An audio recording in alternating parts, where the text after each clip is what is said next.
Good morning, students. 12th Biology, page number 149, 9.1.3 recombinant vaccines. மறு சேர்க்கை தடுப்பு ஊசிகள். வேக்சின்ஸ் மீன்ஸ் தடுப்பூசிகள், தடுப்பு மருந்துகள். தடுப்பூசிகள் சொல்லலாம் அல்லது தடுப்பு மருந்துகள் சொல்லலாம். மறு சேர்க்கை தொழில்நுட்பத்தின் மூலமாக உருவாக்கப்பட்ட தடுப்பூசிகள் மற்றும் தடுப்பு மருந்துகள். The recombinant DNA technology has been used to produce new generation vaccines. புதிய தலைமுறை தடுப்பூசிகளை உருவாக்க டிஎன்ஏ மறு சேர்க்கை தொழில்நுட்பம் பயன்படுத்தப்படுகின்றது. The limitations of traditional vaccine protections could be overcome by these approaches. இம்முறைகள் மூலமாக பாரம்பரிய தடுப்பூசி உற்பத்தி முறையில் இருந்த வரம்புகளை கடக்க இயலும். The protection of overcome by this approach. overcome by this approach. அந்த வரம்புகளை இந்த தொழில்நுட்பத்தின் மூலமாக நாம் கடக்க இயலும்னு சொல்கிறாங்க. The recombinant vaccines are generally of uniform quality and produce less side effect as compared to the vaccines produced by conventional methods. Conventional methods means வழக்கமான நடைமுறை. இந்த வழக்கமான நடைமுறைகளில் உற்பத்தி செய்யப்படும் தடுப்பூசிகளின் ஒப்பிடும் பொழுது இந்த மறுசேர்க்கை தடுப்பூசிகள் சீரான தரத்துடன் குறைவான பக்க விளைவுகளை கொண்டு காணப்படுகின்றன. இதுதான் நமக்கு தேவை. Different types of recombinant vaccines include subunit recombinant vaccines, attenuated recombinant vaccines and DNA vaccines. இந்த மறுசேர்க்கை தடுப்பூசிகள் பல்வேறு வகைகளாக காணப்படுகின்றன. ஃபர்ஸ்ட் ஒன் வந்து என்னது? துணை அழகு தடுப்பூசிகள். Sub unit recombinant vaccines underline பண்ணி வச்சுக்கோங்க. ஃபஸ்ட் இது வந்து என்ன? சப் யூனிட்ன்றது துணை அழகு. சப் யூனிட்னா துணை அழகு. ரீகாம்பினன்ட் வேக்சின்ஸ் மறுசேர்க்கை தடுப்பூசிகள். செகண்ட் ஒன்று வந்து அட்டினேட்டட் மீன்ஸ் வலு குறைக்கப்பட்ட மறுசேர்க்கை தடுப்பூசிகள். இந்த last one is DNA vaccines. DNA தடுப்பூசிகள். இது வந்து ஒரு 1 மார்க்லேயோ இல்லை 2 மார்க்கில் கேட்கறதுக்கு வாய்ப்பு இருக்குது. கொஞ்சம் அண்டர்லைன் பண்ணி வச்சுக்க, நல்லா படிச்சுக்கோங்க. இந்த different types of recombinant vaccines, பல்வேறு வகையான மறுசேர்க்கை தடுப்பூசிகள் இருக்குது. அது என்னென்ன கொடுத்துருக்காங்க?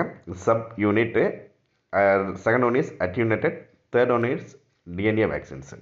இது 3 கொஞ்சம் அண்டர்லைன் பண்ணி வச்சுக்கிட்டு கொஞ்சம் நல்லா படிச்சுக்கோங்க. The first type is subunit recombinant vaccines, துணை அழகு தடுப்பூசிகள். The vaccines that use components of a pathogenic organisms rather than the whole organisms are called subunit vaccines.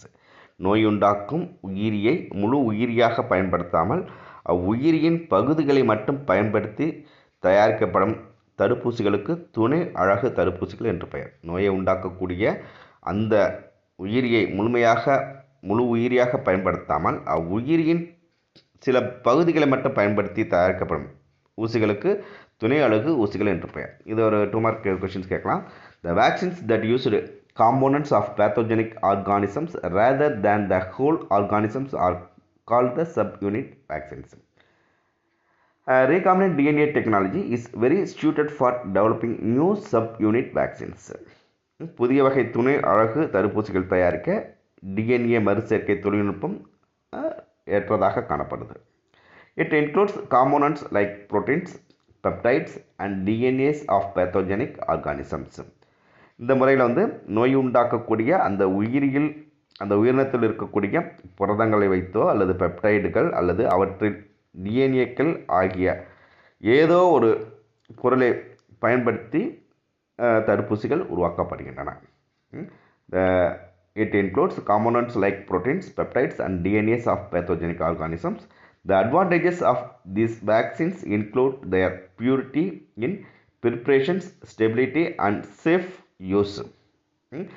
இந்த தயாரிப்பில் இந்த மாதிரி ரீகாம்பினன்ட் டிஎன்ஏ டெக்னாலஜி மூலம் தயாரிக்கப்படக்கூடிய அந்த வேக்சின்ஸ், அந்த தடுப்பு மருந்தானது தயாரிப்பில் வந்து என்னது? ரொம்பவும் பியூரிட்டி, தூய்மையாகவும், நிலைப்புத்தன்மை, ஸ்டெபிலிட்டி,